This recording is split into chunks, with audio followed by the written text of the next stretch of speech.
దైవవాక్యాన్ని చదువుదాం. ప్రకటన గ్రంథం 3వ అధ్యాయం. ప్రకటన గ్రంథం 3వ అధ్యాయం 7వ వచన భాగం నుండి దేవుని వాక్యాన్ని మనం ధ్యానం చేద్దాం. నూతన నిబంధనలో 230వ పేజీ, ప్రకటన గ్రంథం 3వ అధ్యాయం 7వ వచనం. ఫిలదెల్ఫియాలో ఉన్న సంఘపు దూతకు ఇలాగు రాయము: దావీదు తాళపు చెవి కలిగి ఎవడును వేయలేకుండా తీయువాడును, ఎవడును తీయకుండా వేయువాడునైనా సత్య స్వరూపియగు పరిశుద్ధుడు చెప్పు సంగతులేవనగా, నీ క్రియలను నేను ఎరుగుదును, నీకున్న శక్తి కొంచెమై ఉండెనను నీవు నా వాక్యము గైకొని నా నామమును ఎరుగుననలేదు. ఇదిగో, తలుపు నీ ఎదుట తీసియుంచి ఉన్నాను, దానిని ఎవడునూ వేయనేరడు. యూదులు కాకయే తాము యూదులమని అబద్ధమాడు సాతాను సమాజపు వారిని రప్పించదను. వారు వచ్చి నీ పాదముల ఎదుట పడి నమస్కారము చేసి, ఇదిగో నేను నిన్ను ప్రేమించుతనని తెలుసుకొనున్నట్లు చేసేదను. నీవు నా ఓర్పు విషయమైన వాక్యమును గైకొంటివి గనుక భూనివాసులను శోధించుటకు లోకమంతటికి మీదకి రాబోవు శోధన కాలములో నేనును నిన్ను కాపాడేదను. నేను త్వరగా వచ్చుచున్నాను. ఎవడునూ నీ కిరీటము నపహరింపకుండునట్లు నీకు కలిగిన దానిని గట్టిగా పట్టుకొనుము. జయించు వానిని నా దేవుని ఆలయములో ఒక స్తంభముగా చేసేదను. అందులో నుండి వాడు ఇక మీదట ఎన్నటికి వెలుపలకి పోడు. మరియు నా దేవుని పేరును, పరలోకములో నా దేవుని యొద్ద నుండి దిగివచ్చుచున్న నూతనమైన యెరూషలేమును, నా దేవుని పట్టణపు పేరును, నా క్రొత్త పేరును వాని మీద రాసెదను. సంఘములతో ఆత్మ చెప్పుచున్న మాట చెవిగలవాడు వినుగాక. ప్రార్థనతో వాక్యాన్ని మనం ధ్యానిద్దాం. ప్రార్థన. కృపగల మా దేవా, మీ దివ్య నామానికి స్తుతులు స్తోత్రములు చెల్లిస్తున్నాం. మరి యొక్క ప్రభు దినం మీ పాదపీఠము చుట్టూ కూడి రావడానికి మీరు అనుకూలపరిచిన ఈ శ్రేష్టమైన తరుణానికై మిమ్మల్ని స్తుతిస్తూ ఉన్నాం. దివ్యమైన పరిశుద్ధ లేఖన భాగములను చదివి మెల్లని మీ స్వరము కొరకై ఆశతో కనిపెట్టుకొని ఉన్నాం.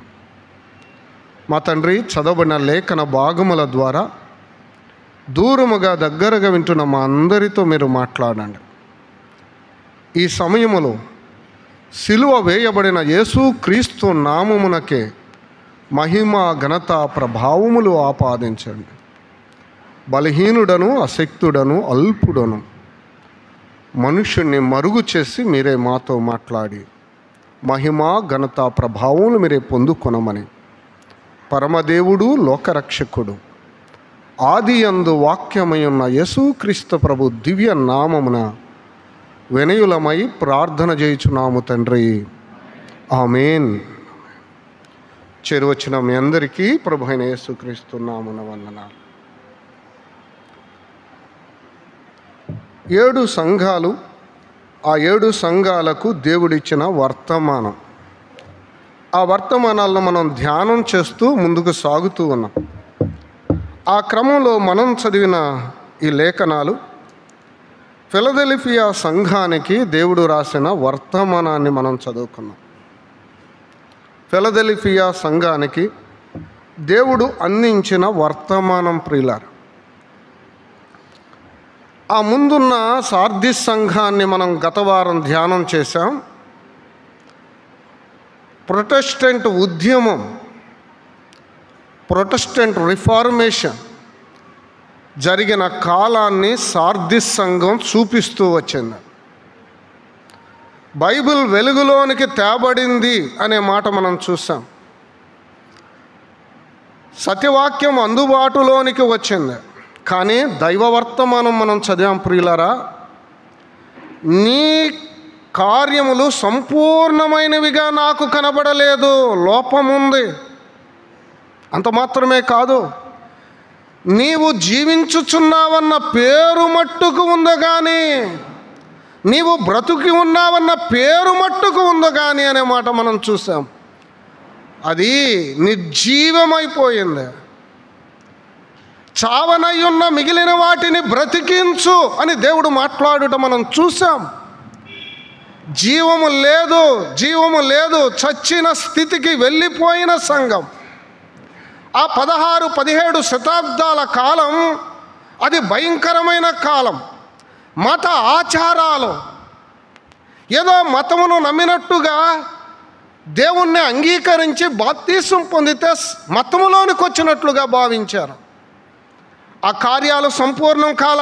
ఇంకా చచ్చిన స్థితిలోనే ఉన్న సంఘాన్ని ఉజ్జీవింప చేయడానికి, ప్రియులారా వినండి, దేవుడు రగిలించడానికి కొంతమంది మిషనరీలను దేవుడు లేపాడు. ఫిలదెల్ఫియా అనగా మిషనరీల ఉద్యమం, అది మిషనరీల యుగం, మిషనరీల కాలం. ప్రియులారా ఆలోచన చేయండి. విలియం కేరీ ఇండియాకి వచ్చాడు, హడ్సన్ టేలర్ చైనాకు వెళ్ళాడు, ప్రియులారా డేవిడ్ లివింగ్స్టన్ ఆఫ్రికాకు వెళ్ళాడు. ప్రాణదానముగా తమను తాము అప్పగించుకోవడానికి ఆయా దేశాలకు వాళ్ళు వెళ్ళారు, సేవ చేశారు.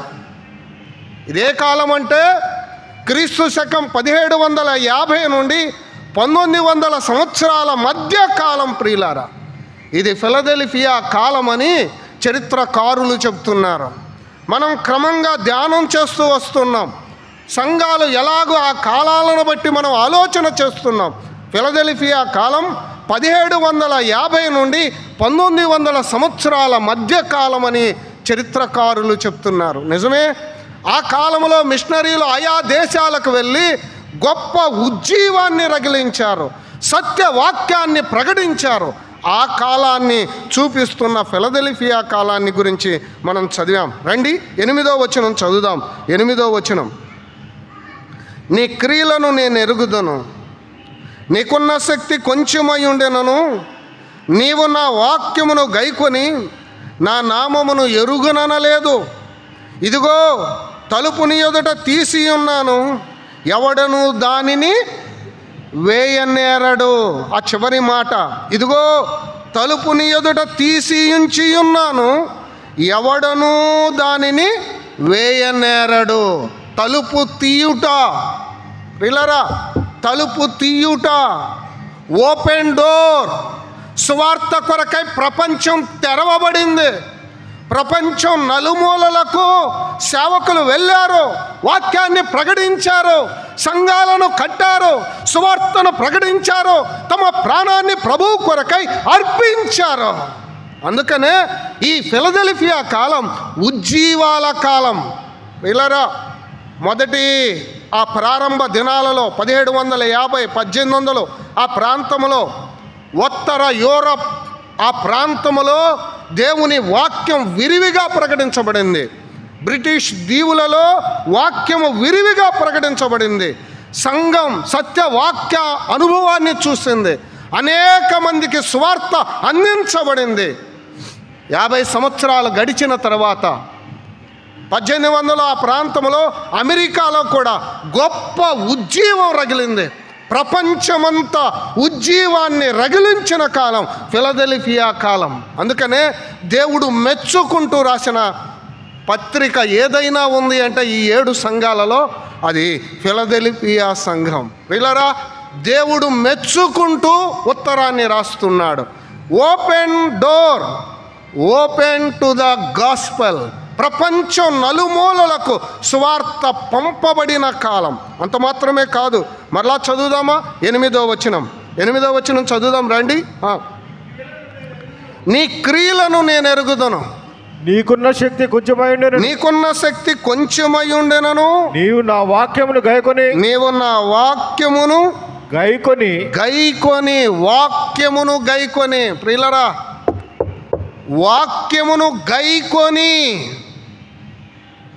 సత్యవాక్యం మనకు అందుబాటులోకి వచ్చింది, సత్యవాక్యం మన చెవులకు వినబడుతుంది. కానీ ఏది గొప్ప విషయమో తెలుసా? సత్యవాక్యాన్ని గైకొనడం గొప్ప విషయం. వాక్యం చదవడం, వాక్యాన్ని ప్రకటించడం, వాక్యాన్ని బోధించడం, వాక్యము గురించి సాక్ష్యం ఇవ్వడం, దేవుని సేవ, పరిచర్య, ప్రార్థన ఇవన్నీ ముఖ్యం కాదు. వాక్యాన్ని గైకొనడం ముఖ్యం. వాక్యం అభ్యాసంలోనికి రావడం ముఖ్యం. దేవుడు దేన్ని గొప్పగా ఎంచుతున్నాడంటే వాక్యాన్ని గైకొనడాన్ని. ప్రియులారా, ఇది మనకొక సవాలు, ఇది మనకొక ప్రశ్న. దేవుని వాక్యాన్ని గైకొంటున్నామా? వాక్యం మన అనుభవంలో ఉందా? వాక్య ప్రకారము జీవించే అలవాటు మనకుందా? వాక్యం చదవడం గొప్ప విషయం కాదు, వాక్యాన్ని ప్రకటించడం గొప్ప విషయం కాదు, వాక్యము కొరకై పరిగెత్తడం గొప్ప విషయం కాదు, వాక్య ప్రకారము జీవించడం గొప్ప విషయం. దేవుడు దాన్ని హైలైట్ చేస్తున్నాడు, దేవుడు దాన్ని హెచ్చిస్తున్నాడు. ప్రియులారా వినండి, నీవు నా వాక్యమును గైకొంటివి. గైకొనుట గొప్ప విషయం. వాక్యాన్ని గైకొనాలి అన్న సంగతిని వారు గుర్తించారు. ఫిలదెల్ఫియా సంఘ కాలం సత్యవాక్యానికి విలువిచ్చింది. Brethren is not a moment, brethren not a mission. Brethren అనేది ఒక సంస్థ కాదు ప్రియులారా. ఆయా సంఘాలలో, ఆయా మిషన్లో, ఆయా స్థలాలలో ఉన్న వ్యక్తులు సత్యవాక్యాన్ని గ్రహించి ఆ సంస్థలను, ఆ సంఘాలను, ఆ సహవాసాలను విడిచిపెట్టి ఒక చోట కూడి సత్యవాక్యము కొరకై సమకూడారు. That is the brethren movement. మనం మతంలో ఉన్నాం, ఆచారములో ఉన్నాం, సత్యవాక్య ప్రకారం జీవించలేకపోతున్నామని గ్రహించి ఆయా సంస్థలను విడిచిపెట్టి సత్యవాక్యము కొరకై ఒక చోట కూడి వచ్చారు. అదే బ్రదరన్ మూమెంట్. ప్రియులారా, బ్రదరన్ అనేది ఒక సంస్థ కానే కాదు ప్రియులారా. ఈ సత్యాన్ని మనం గ్రహించాలి. అనేక మంది ఆయా సంస్థల్లో, ఆయా చేపల్లో వాక్యం అందించేవారు, అధ్యక్షులుగా ఉన్నవారు, బిషప్పులుగా, పోపులుగా ఉన్నవారు వాటిని విడిచిపెట్టి సత్యవాక్యము కొరకై ఒక చోట కూడారు. వాక్యం ఎలా ఉంది? బైబిల్ ఏం చెప్తుంది? వాక్యం ఇది కదా, రక్షణ ఇది కదా, బాప్తిస్మం ఇది కదా, సేవ ఇది కదా, ఆరాధన ఇది కదా, ప్రార్థన ఎలా ఉండాలి కదా, సంఘ క్రమం ఎలా ఉండాలి కదా అని గ్రహించి ఆ సత్యానికి కట్టుబడి ఒక చోట కూడి వచ్చారు. That is the brethren movement. సత్యవాక్యానికి విలువిచ్చారు. ప్రియులారా, ఫిలదెల్ఫియా సంఘ కాలములో సత్యవాక్యము కొరకై సత్యవాక్యానికి విలువిచ్చారు. వాక్యానికి విలువిచ్చారు. వ్యక్తులకు కాదు, సంస్థలకు కాదు, కట్టుబాట్లకు కాదు, ఆచారాలకు కాదు. వాక్యం వాక్యం వాక్యం వాక్యం వాక్యము దగ్గరకు కూడి వచ్చారు. ఏది ముఖ్యమండి? వాక్యము ఏది చెప్తుందో అది ముఖ్యం. వాక్య ప్రకారము సంఘాన్ని నడిపించడం ముఖ్యం. సంఘములో వాక్యానికి విలువివ్వాలి. మనల్ని నడిపించేదేంటి? మనలను మార్గనిర్దేశం చేయవలసిందేంటి? సంఘాలలో దేనికి అధికారం ఉండాలంటే వాక్యానికి అధికారం ఉండాలి. సంఘములో ఏది మనలను నడిపించాలంటే వాక్యం మనలను నడిపించాలి. మనం దేని దగ్గరకు కూడి రావాలంటే వాక్యము దగ్గరకు, దేవుని క్రీస్తు కేంద్రంగా మనమందరం కూడి రావాలి అన్న సత్యాన్ని వారు గుర్తించారు. మనం గుర్తించామా? మనుషుల వైపు చూడడం పెరిగిపోయింది. ప్రియులారా, I'm also human being, not at all A countable. ఎవరు ఇక్కడ నిలబడ్డారు అన్నది ముఖ్యం కాదు. ఏ వాక్యం మనకు అందించబడింది, ఏది సత్యవాక్యం, ఏది సత్యవాక్యం, దాని ప్రకారం మనం జీవించాలి, దాని ప్రకారం మనం నడుచుకోవాలి. వాక్యానికి విలువివ్వాలి. వాక్యానికి విలువివ్వడం అక్కడే ప్రారంభమైంది. అందుకనే దేవుడు అంటున్నాడు, మరలా చదువుదామా, నీవు నా వాక్యమును గైకొని, నీవు నా వాక్యమును గైకొని నా నామమును ఎరుగననలేదు. ఎలా గేదరయ్యారో తెలుసా? చెప్పండి. మనము వ్యక్తుల పేర్లు పెడతాం సంస్థలకి. ఇది ఆయన సంఘం అండి, ఇది వీళ్ళ మిషన్ అండి. No no no no. క్రీస్తు నామం, క్రీస్తు నామం, ఆయన నామము దగ్గరకి మనమందరము కూడి రావాలి. ఆయన మన మధ్య ఉండాలి. He's the centre. ఆయన మన కేంద్ర స్థానమై ఉండాలి. ఆ సంగతిని వారు గుర్తించారు. నీవు నా వాక్యమును గైకొన్నావు, నీవు నా నామమును ఎరుగననలేదు.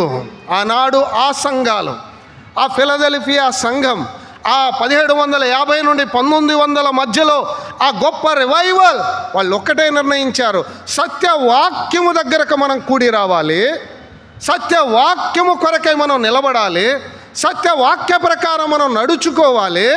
అంత మాత్రమే కాదు, క్రీస్తు నామము దగ్గరకు మనం అందరం చేరి రావాలి.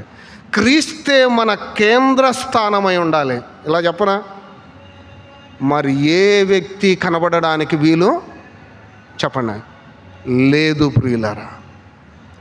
సంఘాలలో, ఆరాధన కూడికలో, వాక్య కూడికలో ఏ వ్యక్తికి ప్రాధాన్యత కాదు, దేవుని వాక్యానికి, దేవునికి ప్రాధాన్యత ఉండాలి. ఆయనకు విలువ, ఆయనకు మహిమ, ఆయనకు కీర్తి, ఆయన కొరకై మనము చేరి రావాలి. ఆయన నామానికి విలువ ఇవ్వాలి. క్రీస్తు కేంద్రితంగా సంఘాలు ఉండాలి, సంఘ కూడికలు ఉండాలి, సంఘ పరిచర్య ఉండాలి. ఆయన నామానికి మహిమ కలగాలి. వాక్యానికి మనం ఎంత విలువిస్తాం? వాక్య కూడికకు మనం ఎంత విలువిస్తాం? వాక్యాన్ని వినడానికి మనం ఎంత ప్రాధాన్యత ఇస్తాం? కొంతమంది వ్యక్తులను నేను చూస్తూ ఉంటాను, సంఘానికి రాగానే చాలు, వాక్యం ప్రారంభం అవ్వగానే చాలు, వాళ్ళకి ఏమొస్తుందంటే నిద్ర వస్తుంది. ఎందుకు? ఏమి లేదు వాళ్ళకి, వాక్యం అంటే విలువ లేదు, నో రెస్పెక్ట్. కొన్నిసార్లు వాక్యము లేకుండానే, వాక్యము ప్రకటించబడకుండానే, వాక్యము వినకుండానే మనం వెళ్ళిపోతున్నాం. ఎంత దౌర్భాగ్యం! అన్నిటికీ సమయం ఉంటుందిలే, కానీ దేనికి సమయం ఉండదు? సమయం లేదులే, ఈరోజు సర్దుకుందాం. అవునా? వాక్యానికి మనం ఎంత విలువిస్తున్నామో అర్థం చేసుకోండి. ఆనాడు ఆ ప్రారంభ దినాలలో ప్రియులరా ఇంటింటా కూర్చున్నారు, వాక్యాన్ని ధ్యానించారు, వాక్యములో ఉన్న సత్యాన్ని గ్రహించడానికి ప్రయత్నం చేశారు. వాక్యము మధ్యగా వారందరూ కూడి వచ్చారు. The centre is the word of the God. ఆ వాక్యము కేంద్ర స్థానముగా ఉంటూ ఉండగా వారందరూ కూడి వాక్యాన్ని ధ్యానించారు. ప్రియులారా, సత్యవాక్యాన్ని గ్రహించి దాని కొరకు నిలబడ్డారు. అందుకనే 1750 నుండి 1900 మధ్య గొప్ప శక్తి పనిచేసింది. ఖండాలకు సువార్త వెళ్ళింది, బైబిల్ అనువదించబడింది, సువార్త ప్రకటించబడింది. ఆయా స్థలాలలో సంఘాలు కట్టబడ్డాయి. ఆ దినాలలోనే మన ఇండియాకు కూడా కొంతమంది మిషనరీలు వచ్చారు. ప్రియులారా, ఈ ప్రాంతాలలో నివాసం ఉంటూ వాక్యాన్ని ప్రకటించారు. ఫాక్స్ గారు మన మధ్యకు వచ్చి సేవ చేశారు. ప్రియులారా, మన ప్రాంతంలో నివాసం ఉన్నారు, శ్రమలు అనుభవించారు, బాధలు అనుభవించారు, కష్టాలు అనుభవించారు, సువార్త ప్రకటించారు, తెలుగు నేర్చుకున్నారు, తెలుగు పత్రికలు ముద్రించారు, అందరికీ వాక్యాన్ని అందించారు. ఎంత సేవ చేశారో, తమ జీవితాలను ప్రభు పని కొరకై అప్పగించుకున్నారు. అది 1750 నుండి 1900 మధ్య కాలం. చదువుదామా? కొన్ని వచనాలు ఇక్కడ మనం చదువుదాం రండి. 9వ వచనం, యూదులు కాకయే తాము యూదులమని అబద్ధమాడు సాతాను సమాజపు వారిని రప్పించెదను. వారు వచ్చి నీ పాదముల ఎదుట పడి నమస్కారము చేసి ఇదిగో నేను నిన్ను ప్రేమించితినని తెలుసుకొనున్నట్లు చేసేదను. సాతాను సమాజపు వారు ఎవరు? వీళ్ళు యూదులు కాకయే యూదులమని చెప్పుకొని వారంట. అప్పటి వాటికి యూదులకు ఒక ప్రాంతం లేదు, ఒక దేశం లేదు. బైబిల్ ప్రవచనమేలండి. ప్రపంచ పటంలో ఇస్రాయేలు దేశం అనేదే లేదు ప్రియులారా. There is no country. అప్పటి వరకు లేనే లేదు. అప్పుడే మిషన్ ప్రారంభమైంది. వాళ్ళ దేశం వాళ్ళకి ఇవ్వాలి, యూదులకు ఒక దేశాన్ని ఇవ్వాలి అని అప్పుడు ఒక మిషన్ ప్రారంభమైంది. ఇశ్రాయేలీలకు ఇండియన్స్ అంటే చాలా అభిమానం. ఎందుకని అడిగితే, ప్రపంచం మొత్తం మమ్మల్ని భక్షించింది, మమ్మల్ని చంపేశారు, మమ్మల్ని తరిమేశారు, మమ్మల్ని చేర్చుకున్న వారు ఎవరంటే ఇండియన్స్ అన్నారు. నిజమే, మన గుంటూరులో కూడా ఉన్నారు యూదులు ప్రియులారా. ఇక్కడ మన చేబ్రోల్లో యూదులు నివాసం చేస్తున్నారు. ఆనాడు ఆ కాలాలలో వారి మీదకి గొప్ప ఉపద్రవం వచ్చినప్పుడు ప్రపంచం నలుమూలలకు చెదిరిపోయారు. కేరళకు వచ్చారు, ఆంధ్రాకు వచ్చారు ప్రియులారా. ఆయా ప్రాంతాలలో నార్త్ ఇండియాలో కూడా కొంతమంది యూదులు ఇప్పటికీ ఉన్నారు. యూదులు మన దేశానికి వచ్చి తలదాచుకున్నారు. యూదులు ఇంకా బ్రతికి ఉన్నారంటే కారణం ఇండియన్స్. అందుకనే వారు అంటారు, మాకు ఇండియా అంటే చాలా అభిమానం, ఇండియన్స్ అంటే మాకు అభిమానం, ప్రేమ. ఇలారా వినండి, ఆలోచన చేయండి. అలాంటి భయంకరమైన దినాల నుండి వారు విడిపించబడ్డారు. 1947, 48 ఆ ప్రాంతంలో మళ్ళా ఇశ్రాయేలీలకు ఒక దేశాన్ని దేవుడు అనుగ్రహించాడు. వారందరూ సమకూర్చబడ్డారు. ఇలారా వినండి, ఆలోచన చేయండి. ఆ మిషన్ ప్రారంభమైన దినాలు, ఆ 1900 సంవత్సరాల కాలంలో ఆ మిషన్ ప్రారంభమైంది. అందుకనే యూదుల కాకయే తాము యూదులమని చెప్పుకొనువారు. అమ్మా వింటున్నారా? విశ్వాసులు కాదు, కానీ మేము విశ్వాసులమని చెప్పుకొనువారు. క్రైస్తవులు కాదు, తాము క్రైస్తవులమని చెప్పుకొనువారు. దేవునికి తెలియదా? నీ హృదయం ఏందో నా హృదయం ఏందో దేవునికి తెలియదా?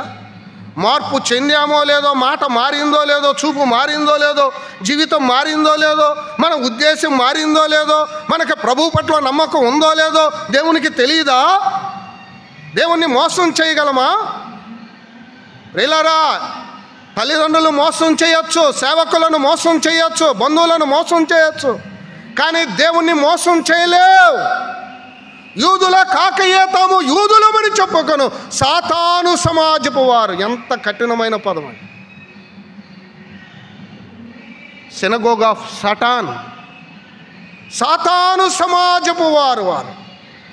వారు యూదులు కాదు, ఏమని చెప్పుకుంటున్నారు? యూదులమని చెప్పుకుంటున్నారు. వారు యూదులను అడ్డగించారట. యూదులు కాకుండానే యూదులమని చెప్పుకున్న వాళ్ళు యూదులనే అడ్డగించారట. నేడు విశ్వాసుల కాని వారు ఏం చేస్తున్నారంటే సంఘ పరిచర్యను అడ్డుకుంటారు, స్వార్థ పనిని అడ్డుకుంటారు, వాక్య ప్రకటనను అడ్డుకుంటారు, సత్యవాక్యము యొక్క ప్రకటనను అడ్డుకునేవారు నేడు బయలుదేరారు. మేము క్రైస్తవులమని చెప్తారు, కానీ దేనిని అడ్డగిస్తారంటే సంఘ పరిచర్యను, సత్యవాక్య ప్రకటనను, స్వార్థ పరిచర్యను వారు ఏం చేస్తారు చెప్పండి? అడ్డగిస్తారు. అలా చదువుదామా? రండి, ఆ వచనాన్ని మరలా చదువుదాం. 9వ వచనం. యూదులు కాకయే తాము యూదులమని అబద్ధమాడు సాతాను సమాజపు వారిని రప్పించేదను. దేవుడు ఒకసాట సమకూరుస్తాడు, రెండింటిని వేరు చేస్తాడు. ఇప్పుడేం వేరు చేయడలే, వేరు చేసే టైం దగ్గరలోనే ఉంది. ప్రభు రాకడలో ఆయన వచ్చినప్పుడు ఎవరు విశ్వాసులో, ఎవరు అవిశ్వాసులో, ఎవరు గోధుమలో, ఎవరు గొరుగులో, ఎవరు పెండ్లి వస్త్రం కలిగిన వారో, ఎవరు పెండ్లి వస్త్రం లేనివారో వారిని వేరు చేసే సమయం ముందుంది. ఆయన చేట ఆయన చేతిలో ఉంది, ఆయన చెరుగుతాడు. పిల్లరా వినండి, విశ్వాసులు ఒకవైపు, అవిశ్వాసులు మరొక వైపు గూడే సమయం దగ్గరలో ఉంది. మనందరం కూడి రావాలి. ఆ దినాన దేవుడు వారిని వీరిని వేరు చేస్తాడు. వేరు చేసి చదవండి అయ్యా. ఇదిగో నేను నిన్ను ప్రేమించుతానని తెలుసుకొనున్నట్లు చేసేదను. ఎలా? వారు వచ్చి నీ పాదముల ఎదుట పడి నమస్కారము చేసే. ఆయన పాదముల మీద పడే దినం దగ్గరలో ఉంది. మోసపుచ్చుతున్నారే, అవిశ్వాసులు వేషధారణ వేసుకున్నారే. పౌలు కూడా చెప్పాడు, తోడేళ్ళు వాళ్ళు, క్రూరమైన తోడేళ్ళు వాళ్ళు, మందను కనికరింపరు, గొర్రె చర్మం వేసుకొని ఉన్నారు అన్నాడు. నిజమే, అది వేషమే, వేషధారణ. ప్రియులరా, ఎవరు వేషధారులో, ఎవరు నీతిమంతులో, ఎవరు విశ్వాసులో, ఎవరు అవిశ్వాసులో దేవుడు తేటపరుస్తాడు. అది నాన్న ఇద్దరిని వేరు చేస్తాడు. ఆయన పాదముల మీద పడే దినం, అయ్యో ప్రభువా అని ఆయన పాదముల మీద పడే దినం దగ్గరలో ఉంది. ఆ సమయం రాకూడదు అంటే ఇప్పుడే ప్రభుని నమ్ముకోండి. మార్పు చెందండి, మనసు మార్చండి, ప్రవర్తన మారండి. ప్రభువుకు యోగ్యమైన జీవితాన్ని మనం జీవిద్దాం. మారు మనసుకు తగిన జీవితం. ఇలారా నమ్మామంటే సరికాదు. నామకార్థ క్రైస్తవులు ఎవరో, నిజమైన క్రైస్తవులు ఎవరో దేవుడు తేటపరుస్తాడు. ఆ దినం వరకు ఎదురు చూడొద్దు. ప్రభుని నమ్మండి, ఆయన బిడ్డలుగా చేయబడండి. మనసు మార్చుకోండి, ప్రవర్తన మార్చుకోమని ప్రభు మాట్లాడుతున్నాడు. నేను దాటి వెళ్తున్నాను, రండి ఇక్కడే చదువుదాం. 10వ వచనం.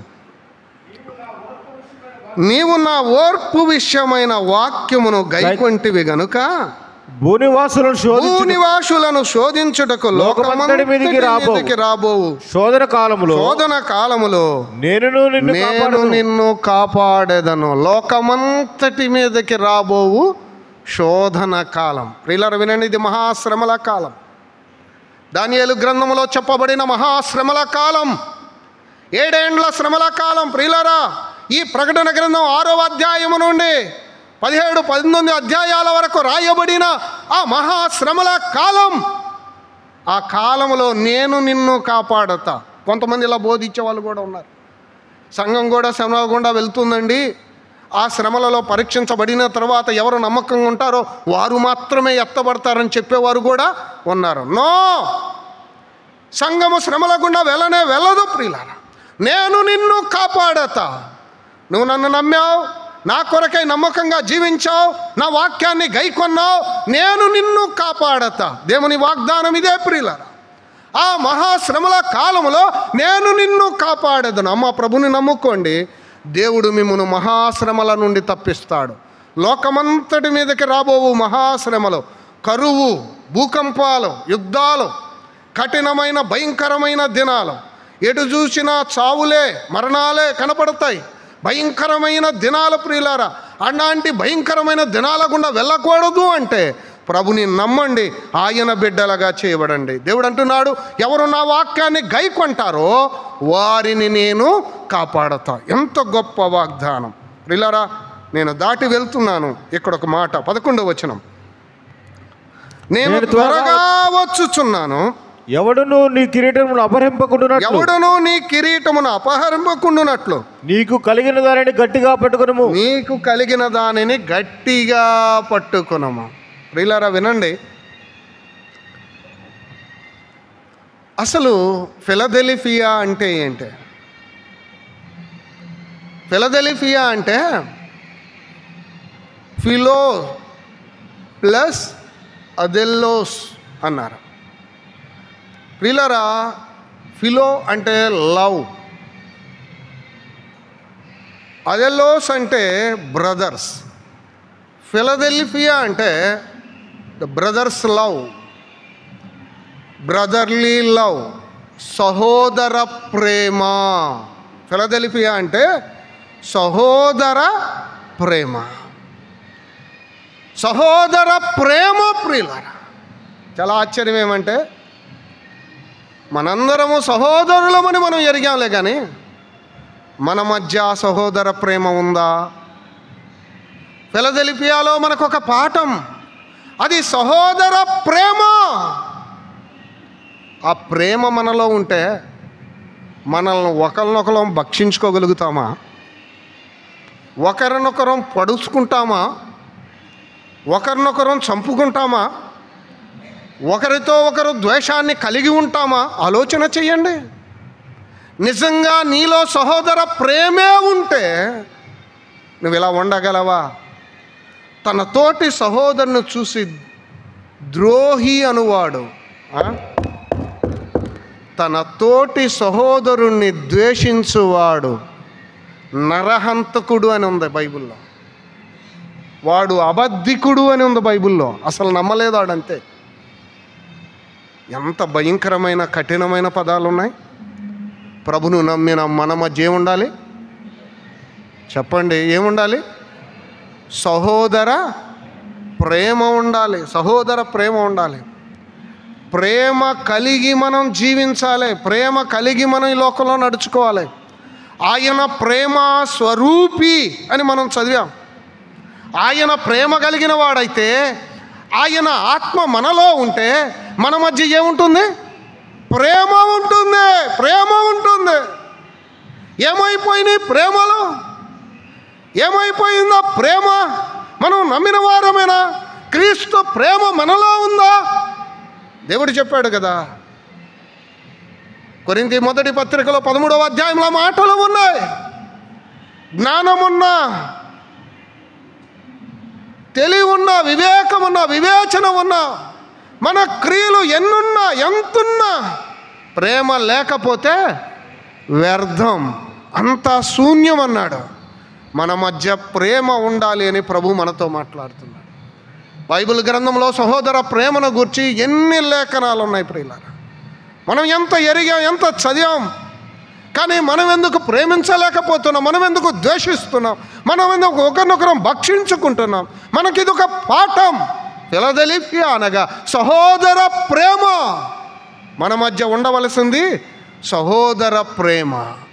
ఒకటి, ఆ దినాలలో సత్యవాక్యానికి వారు విలువిచ్చారు. 2, క్రీస్తు నామానికి విలువిచ్చారు. 3, సహోదర ప్రేమకు విలువిచ్చారు. ప్రియులారా, ఈ పట్టణం ఒక గొప్ప పట్టణం, సంపద కలిగిన పట్టణం. ద్రాక్షలను పండించేవారట, మహోన్నతమైన పట్టణం. ఆ పట్టణంలో సంఘం అనేక దినాలు వర్ధిల్లింది. వేల మంది ప్రభువుని ఆరాధించారు. 1900 సంవత్సరాల కాలం నాటికి కూడా సుమారు 1000 మంది ఆ సంఘంలో ఆరాధించేవాళ్ళట. సంఘం నానాటికి నిలిచి ఉంది. దేవుడు ఆ మాటలనే చెప్తూ ఉన్నారు ఇక్కడ. రండి, ఒక వచనాన్ని చదువుదాం. 12వ వచనం. జయించువానిని నా దేవుని ఆలయములో ఒక స్తంభముగా చేసేదను, అది స్థిరతకు గుర్తు. దేవుడు స్థిరపరుస్తాను అని చెప్తున్నాడు. ప్రియులారా వినండి, సహోదర ప్రేమ నిలిచి ఉండేటట్టు చేస్తుంది. అమ్మా, మన మధ్య ప్రేమ ఉంటే మన సంఘం నిలిచి ఉంటుంది. మన మధ్య ప్రేమ లేకపోతే సంఘం ఏమవుదో? నిలిచి ఉండదు. ఒకరినొకరం భక్షించుకుంటే, ఒకరి మీద ఒకరు కక్షలు, కోపాలు, వీటిని పెట్టుకొని మనం సేవ చేయాలంటే, వీటిని పెట్టి సంఘాన్ని మనం ముందుకు నడపాలంటే ఆ సంఘం ఎక్కువ కాలం నిలిచి ఉండదు. ప్రియ దేవుడు ఎంత కఠినమైన పదాలు మనకు చెప్పాడు. కోపం కూడా పాపమే. మన మధ్య కోపాలు ఉండకూడదు. మన మధ్య సహోదర ప్రేమ ఉండాలి. ప్రభువును నమ్మిన మన మధ్య సహోదర ప్రేమ ఉండాలి. ఇలారా, ఇది దేవుడు మనకు నేర్పిస్తున్న పాఠం. ఫిలదెల్ఫియా అనగా సహోదర ప్రేమ, అది మన మధ్య ఉండాలని దేవుడు కోరుతూ ఉన్నాడు. చదువుదామా ఒక వచనం? 8వ వచనం చదువుదాం రండి. 8వ వచనం. నేను ఎరుగుదును, నీ క్రియలను నేను ఎరుగుదును, నీకున్న శక్తి కొంచెమైనను, నీకున్న శక్తి కొంచెమైనను, నీవు నా వాక్యమును గైకొని, నీవు నా వాక్యమును గైకొని, నా నామము ఎరుగరాన లేదు. నీకున్న శక్తి ఎంతంట? కొంచెం. చెప్పండి, కొంచెమే. కొద్ది మందేనండి ఆ సంఘంలో ఉండేది, కొద్ది మందే. కానీ వారి మధ్య సహోదర ప్రేమ ఉంది. వాళ్ళు చిన్నవాళ్లే, దేవుణ్ణి పెద్దగా ఎరిగిన వాళ్ళు కాదు, వాక్యం లోతు తెలీదు. కానీ వారి మధ్య ఉంది సహోదర ప్రేమ ఉంది. వాటి వండర్ఫుల్ విట్నెస్. దేవుడు ఎంత గొప్ప సాక్ష్యం ఇచ్చాడో చూడండి. మంది ఎక్కువ కాదు, మంది ఎక్కువ ఉండాలి అని కోరుకుంటాం మనం. మంది ఎక్కువ ఉన్నారని ఆ గొప్ప సంఘం అని మనం అనుకుంటాం. నో, నీకున్న శక్తి కొంచెమే, నువ్వు చిన్నవాడవే, కానీ నీ మధ్య ప్రేమ ఉంది. What a wonderful thing. నువ్వు చిన్నవాడవే కానీ వాక్యము కొరకు నిలబడ్డావు, వాక్యాన్ని గైకొన్నావు అని దేవుడు ప్రశంసిస్తున్నాడు. 7వ వచనం చదువుదామా? 7వ వచనం. ఫిలదెల్ఫియాలో ఉన్న సంఘపు దూతకు ఇలాగు రాయము. దావీదు తాళపు చెవి కలిగి ఎవడును వేయలేకుండా వేయవాడునైనా సత్యస్వరూపియగు పరిశుద్ధుడు చెప్పు సంగతులేమనగా, ఆయన పరిశుద్ధుడు. మనమేమై ఉండాలి? మనకు తెలుసు కదండి. ఆయన పరిశుద్ధుడై ఉన్నాడు, మనం ఏమై ఉండాలి? పరిశుద్ధులమై ఉండాలి. మనం పరిశుద్ధులం. పేరు పరిశుద్ధరావు, కానీ జీవితంలో ఏమీ లేదు. చెప్పండి, పరిశుద్ధత లేదు. మనం పరిశుద్ధులమని చెప్పుకుంటున్నాం, పరిశుద్ధులమని ఉచ్చరిస్తున్నాం, క్రీస్తు రక్తంలో కడగబడ్డామని చెప్పుకుంటున్నాం, కానీ మన మాటలో పరిశుద్ధత లేదు. మన చూపులో, మన నడకలో, మన జీవితంలో, మన ప్రవర్తనలో పరిశుద్ధత లోపించింది. అంత విచారం. వీళ్ళారా, ఆయన పరిశుద్ధుడు. ఆ మాట ఎందుకు జ్ఞాపకానికి తెస్తున్నారంటే, ఫిలదెల్ఫియా సంఘం పరిశుద్ధతకు విలువిచ్చింది. ఫిలదెల్ఫియా సంఘం వాక్యానికి విలువిచ్చింది. ఫిలదెల్ఫియా సంఘం దేవుని నామానికి విలువిచ్చింది. What a wonderful. ఫిలదెల్ఫియా సంఘం సహోదర ప్రేమకు విలువిచ్చింది. What about us? మన సంగతి ఏంటి? మన సంఘం ఎలా ఉంది? మనం ఎలా ఉన్నాం? ఫిలదెల్ఫియా సంఘాన్ని ఒక సంస్థకు ఆపాదించడానికి వీలు లేదు. ఫిలదెల్ఫియా సంఘానికి వర్తమానాన్ని ఒక మిషనరీయో, ఒక చర్చికో ఆపాదించడానికి వీలు లేదు. అలా ఆపాదిస్తే అది వేషధారణ అన్నాడు. ప్రతి సంఘములో, ప్రతి సంస్థలో, ప్రతి చర్చిలో ఈ ఫిలదెల్ఫియాకున్న లక్షణాలు ఉండాలి అన్నది దేవుని యొక్క పాఠం. పిల్లరా వినండి, సహోదర ప్రేమ మన మధ్య ఉండాలి, ఆయన నామం మన మధ్య ఉండాలి, ఆయన వాక్యం మన మధ్య ఉండాలి. ఇది దేవుని పాఠం. ఫిలదెల్ఫియా సంఘానికి దేవుడిచ్చిన వర్తమానం. ప్రియులారా, చదువుదాం రండి. కొన్ని వచనాలు ఇక్కడ మనం ధ్యానం చేద్దాం. 3వ అధ్యాయం 12వ వచనం చదువుదామా? 12వ వచనం లేక 11. నేను త్వరగా వచ్చుచున్నాను, ఎవడును నీ కిరీటమును అపహరింపకుండునట్లు, ఎవడును నీ కిరీటమును అపహరింపకుండునట్లు, నీకు కలిగిన దానిని గట్టిగా నీకు కలిగిన దానిని గట్టిగా పట్టుకుని. చెప్పండి, పట్టుకోండి. అమ్మా, ఇదే దేవుడు మనకిస్తున్న వాక్యం.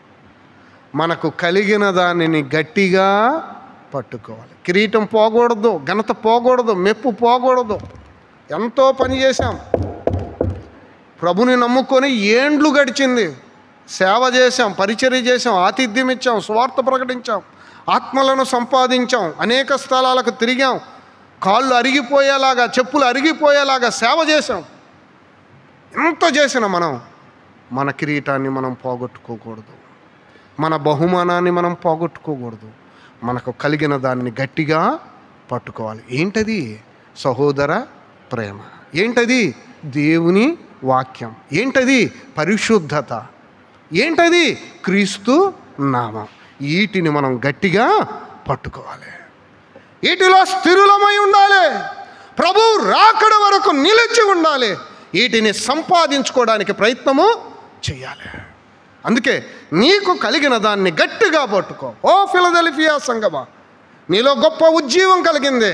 There is a great revival, reformation, restoration. పిల్లరా, పోయిన దానిని తిరిగి సంపాదించుకున్నావు, ఉజ్జీవం పొందావు, తిరిగి లేచావు. నీకు కలిగిన దాన్ని గట్టిగా పట్టుకో, గట్టిగా పట్టుకో. నీకు కిరీటం ఇస్తా. ఎంత గొప్ప వాగ్దానం అండి. నీకు బహుమానం ఇస్తా, నీకు మెప్పిస్తా. నేను ఇలా చెప్పనా,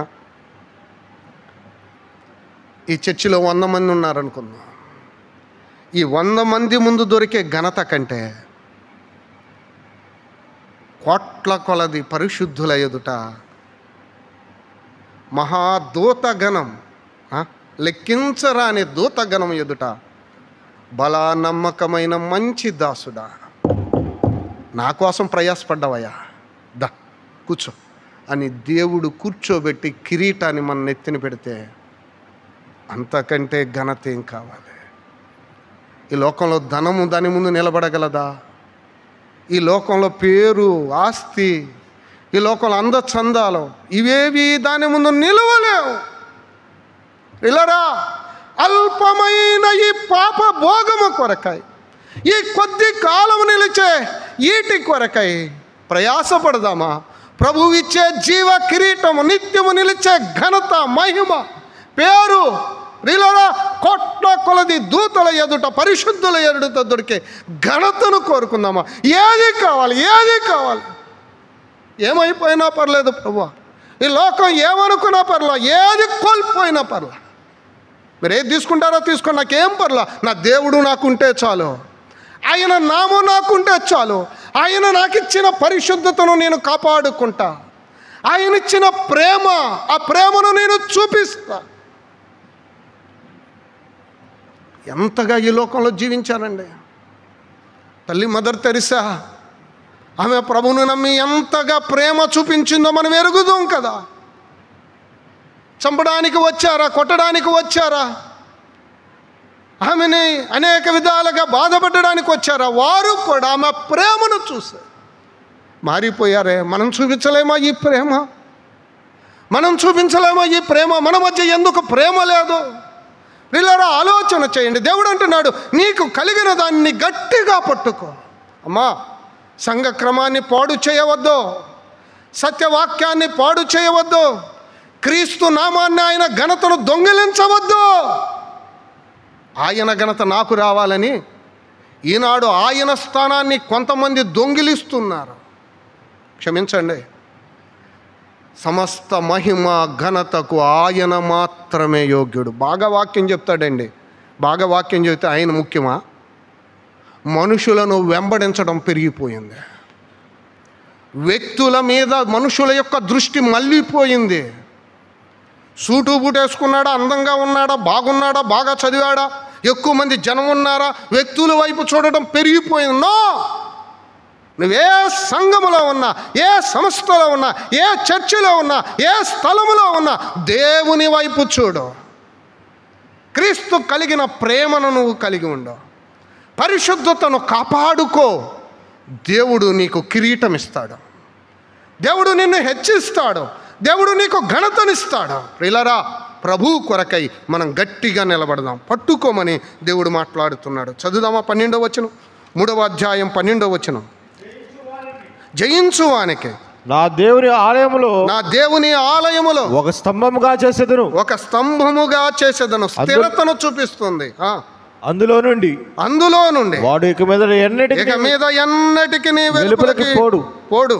మరియు నా దేవుని పేరును పరలోకములో నా దేవుని యొద్ద నుండి దిగి వచ్చుచున్న నూతన యెరూషలేమును, నా దేవుని పట్టణపు పేరును, నా క్రొత్త పేరును వాని మీద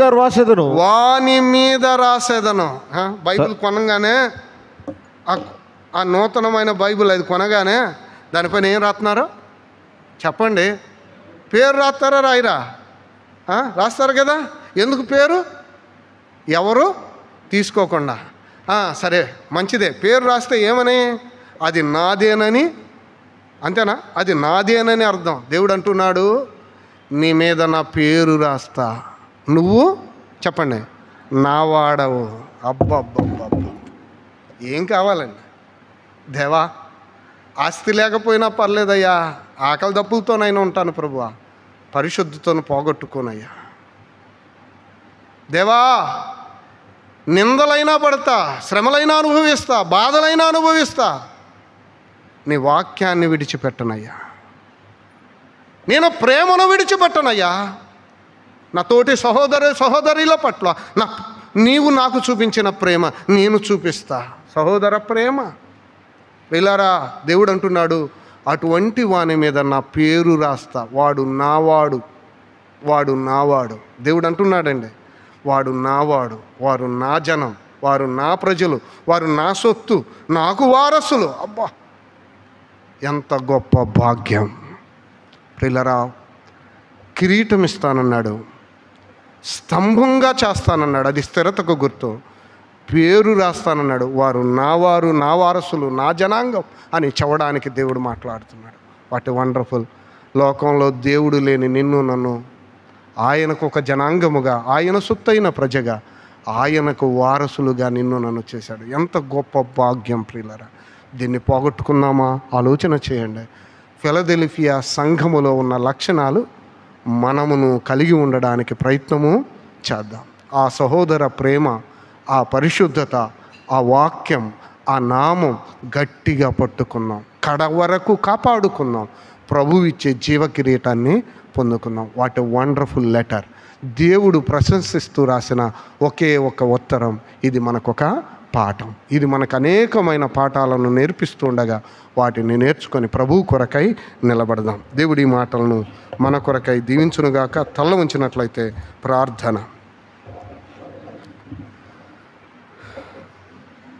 కృపగల మా దేవా, మీ దివ్యనామానికి స్తుతులు స్తోత్రములు తండ్రి. మీరు మా ఎదుటకు తీసుకొని వచ్చిన ప్రతి మాటకై మిమ్మల్ని స్తుతిస్తూ ఉన్నాం. ఫిలదెల్ఫియా అనగా సహోదర ప్రేమ అని మా జ్ఞాపకానికి తెచ్చారు. నిజమే మా తండ్రి, నేడు మిమ్మను నమ్మిన మేమును ప్రేమ కలిగి ఒకరి పట్ల ఒకరం అనురాగం, ప్రేమ కలిగి ఉండడానికి కృప చూపించండి. నీవు ప్రేమా స్వరూపివి నాయన.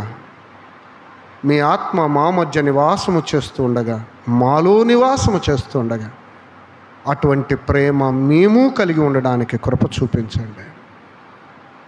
మా ప్రభువా, మీ వాక్యమును గైకొన్న సంఘముగా ఫిలదెల్ఫియా సంఘాన్ని మా ఎదుటకు తీసుకొని వచ్చాం. మా సంఘాలలో కూడా వాక్యానికి మొట్టమొదటి ప్రాధాన్యత, వాక్యానికి విలువ, ఆ వాక్య ప్రకారము మేము నడుచుకునే భాగ్యాన్ని మాకు దయచేయండి. మీ వాక్యాన్ని చదువుట కంటే, వినుట కంటే వాక్య ప్రకారము జీవించే వారంగా ఉండటకు సహాయాన్ని దయచేయండి. మా తండ్రి, మీ నామాన్ని గట్టిగా పట్టుకున్న ఫిలదెల్ఫియా సంఘం నాయనా, క్రీస్తు నామము పేరట క్రీస్తు కేంద్రిత సంఘముగా మేమందరము కూడి రావడానికి మీ సహాయాన్ని మాకు అనుగ్రహించండి. మేమందరము కూడి రాగా మీ నామానికే మహిమ, ఘనత, ప్రభావాలు ఆపాదించున్నట్లు మీరు సహాయాన్ని దయచేయండి. అవును మా తండ్రి, పరిశుద్ధత, మీ వలె మేమును పరిశుద్ధత కలిగి లోకంలో జీవించడానికి, ఈ లోక మాలిన్యం మాకు అంటకుండా ఈ లోకంలో జీవించడానికి కృప చూపించండి. మా ప్రభువా, విన్న మాటలు మా హృదయాల్లో నీరు కట్టి ఫలింపచేయండి. మీరు అక్కడ సమీపంగా ఉంటుండగా మీరిచ్చే జీవ కిరీటం పొందుకొనున్నట్లుగా కడ వరకు స్థిరులమై మీ వాక్యాన్ని చేతపట్టి ముందుకు సాగడానికి సహాయాన్ని దయచేయండి. ఎవరునూ మా కిరీటమును అపహరింపక మీ ఆలయములో స్తంభముల వలె స్థిరముగా ఉండడానికి కృప చూపించండి. మా ప్రభువా, మేము నమ్మిన మాకు మీరిచ్చిన గొప్ప ఆధిక్యతకై ప్రభువా మిమ్మను స్తుతిస్తున్నాం. ఎంత గొప్ప భాగ్యము నాయన. మీ నామము మా మీద రాస్తానని మీరు వాగ్దానము చేశారు. మీకు వారసులుగా, మీ సొత్తైన ప్రజగా, మీ జనాంగముగా మీరు మమ్మల్ని తీర్చిన విధానానికై మీకు వందనాలు నాయనా. ఈ వాగ్దానాన్ని పట్టుకొని ముందుకు సాగడానికి కృప చూపించండి. ముందున్న దినాలలో ఈ మాటలను ధ్యానిస్తూ మీరు ఆకడ కొరక ఎదురు చూసేవారం ఉండేటకు సహాయాన్ని దయచేయండి. ఈ ఉదయకాలం చేరువచ్చిన మా ప్రియులందరిని బట్టి మీకు వందనాలు. పేరు పేరున మీరు దీవించండి, ఆశీర్వదించండి. ప్రతి అవసరాన్ని అక్కరను మీరు తీర్చండి. మరి విశేషంగా మా తండ్రి, విశ్వాసములో, మీ పరిచర్యలో, మీ వాక్యములో, మీ ప్రేమలో అంతకంతకు ఎదుగునట్లుగా కృప చూపి నడిపించండి. మా తండ్రి, చేరువచ్చిన మా ప్రియులందరినీ మీరు రెక్కల కింద భద్రపరిచి మీరు ఆకడ పర్యాంతం మీరే కాచి కాపాడి మీ నామానికి మహిమ, ఘనత, ప్రభావములు ఆపాదించుకొనమని పరమదేవుడు, లోకరక్షకుడు, సర్వోన్నతుడైన యేసుక్రీస్తు ప్రభు దివ్య నామమున వినయులమై ప్రార్థన చేయుచున్నాము తండ్రి. ఆమేన్. ఆమేన్.